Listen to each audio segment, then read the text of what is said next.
everyone, welcome back to Webtech Tutorial. In today's video, I'm going to show you how to log in to Fred Meyer Mastercard. Watch the video till the end and don't forget to subscribe to our channel by hitting that subscribe button. Press the notification bell so that you'll never miss another upcoming upload from us.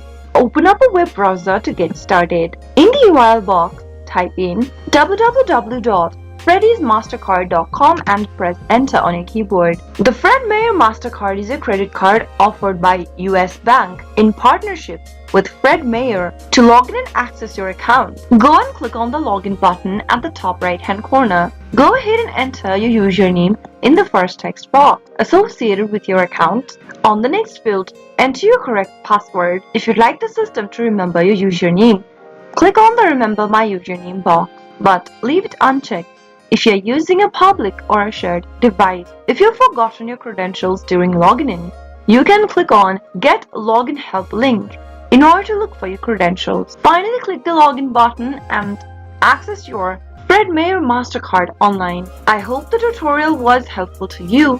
If it was, go ahead and give us a thumbs up. I'll soon be back with more videos like this. Thank you for watching.